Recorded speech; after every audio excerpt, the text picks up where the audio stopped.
Iran आज एक ऐसे मोड़ पर खड़ा है जहां से आगे कई रास्ते निकलते हैं। मुल्क में हर तरफ मुजाहिरे हो रहे हैं, हुकूमत सख्ती से निमट रही है और बाहर से आलमी ताकतों का दबाव भी बढ़ता जा रहा है। ये सब मिलकर एक ऐसी खतरनाक सूरत हाल बना रहे हैं जो कभी भी फट सकती है। तो आइए इस पूरी सूरत हाल को समझने की कोशिश करते हैं और देखते हैं कि ईरान का मुस्तकबिल क्या हो सकता है। ये जुमला अमेरिका भी भेड़िया बनकर शिकार निगलने लगा है सिर्फ एक बयान नहीं है। ये उस गहरे शक और खौफ की अक्कासी करता है जो ईरान के बहरान में बैरूनी ताकतों, खासतौर पर अमेरिका के किरदार के बारे में पाया जाता है, यानी एक ऐसा शिकारी जो मौके की तलाश में है। तो फिर असल सवाल यही है ना? क्या ईरान वाकई अमेरिका का अगला हदफ है? ये सिर्फ एक सियासी बहस नहीं, बल्कि ये वो सवाल है जिसका जवाब ईरान के करोड़ों लोगों के मुस्तकबिल और शायद पूरी दुनिया के अमन का तयन करेगा। तो चलिए कहानी शुरू करते हैं ईरान की सड़कों से, जहां इस वक्त एक शदीद बेचैनी फैली हुई है। देखते हैं कि ये बहरान कितना गहरा है। देखिए, ये कोई एक शहर या एक इलाके की बात नहीं है। 28 दिसंबर 2025 को जो एहतजाज शुरू हुआ वो जंगल की आग की तरह ईरान के तमाम 31 सूबों में फैल गया। ये इस बात का सबूत है कि अवाम के अंदर बेचैनी कितनी ज्यादा और कितनी वसी है। अच्छा, तो हुकूमत का जवाब क्या था? सीधा ताकत का इस्तेमाल, सिक्योरिटी फोर्सेस के साथ झड़पें, हजारों की तादाद में गिरफ्तारियां और इत्तलात के मुताबिक दर्जनों हलाकतें। यही नहीं, बल्कि बाहर की दुनिया से राब्ता काटने के लिए इंटरनेट भी बंद कर दिया गया ताकि इख्तलाफ की कोई आवाज़ बाहर ना जा सके। लेकिन ये एहतजाज सिर्फ महंगाई के खिलाफ नहीं रहा। बहुत जल्द इसका रुख बदल गया और लोगों के मुतालिबात माशी मसाइल से निकलकर सियासी निज़ाम को चैलेंज करने लगे।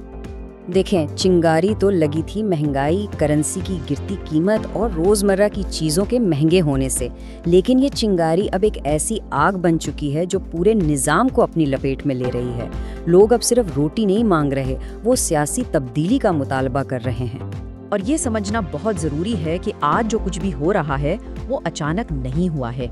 इसकी एक तारीख है और इसकी जड़ें पिछली कई दहाइयों में फैली हुई हैं। अगर हम तारीख पर नजर डालें तो एक पैटर्न साफ नजर आता है। 1999 में तुलबा सड़कों पर निकले, फिर 2009 की मशहूर ग्रीन मूवमेंट हुई, 2019 में ईंधन की कीमतों पर शदीद एहतजाज हुआ और फिर 2022 में महसा अमीनी के वाक़े ने पूरे मुल्क को हिलाकर रख दिया। हर एहतजाज ने अगले के लिए ज़मीन तैयार की और इस पूरी तस्वीर में एक बहुत बड़ा साया मंडला रहा है और वो है अमेरिका का। आइए देखते हैं कि वॉशिंगटन इस सारे मामले को किस नज़र से देख रहा है। तो अमेरिका क्या कर रहा है? वो बहुत गौर से सब कुछ देख रहा है। एक तरफ तो वो कह रहा है कि हम मुजाहिरीन के साथ हैं, लेकिन दूसरी तरफ वो ये भी हिसाब लगा रहा है कि अगर हुकूमत गिरती है या कमज़ोर होती है तो उसमें अमेरिका का क्या फ़ायदा हो सकता है। लेकिन बात इतनी सीधी भी नहीं है। ईरान पर फौजी हमला करना कोई आसान काम नहीं। क्यों? क्योंकि ईरान खुद एक बहुत बड़ी फौजी ताकत है, उसका दिफाई निज़ाम मजबूत है और पूरे खित्ते में इसका गहरा असर है।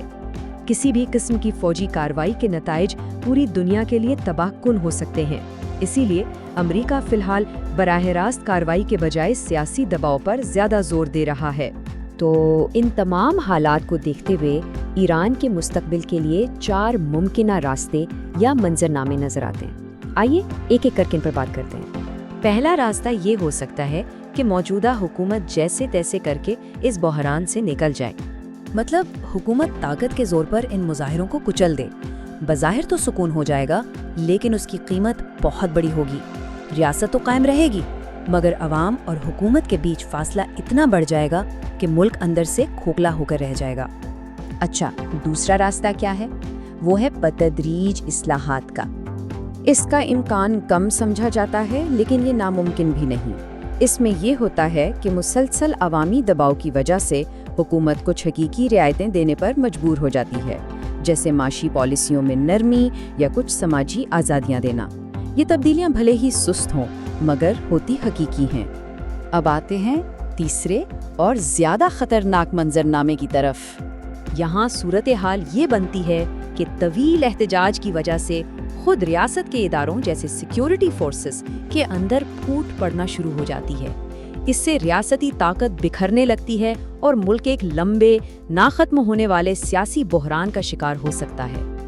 اور آخر میں چوتھا اور شاید سب سے تباہ کن راستہ، اور وہ ہے براہ راست امریکی فوجی مداخلت، یعنی امریکہ یا کوئی اور عالمی طاقت فوجی آپریشن کر کے حکومت کو ہٹا دے۔ یہ ایک ایسی صورتحال ہوگی جو ایک خوفناک جنگ کو جنم دے سکتی ہے، جس کے شعلے شاید پورے خطے کو اپنی لپیٹ میں لے لیں۔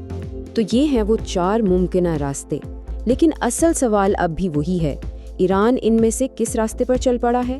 اس کا جواب آنے والا وقت ہی دے گا، اور اس پر نہ صرف خطے بلکہ پوری دنیا کی نظریں جمی ہوئی ہیں۔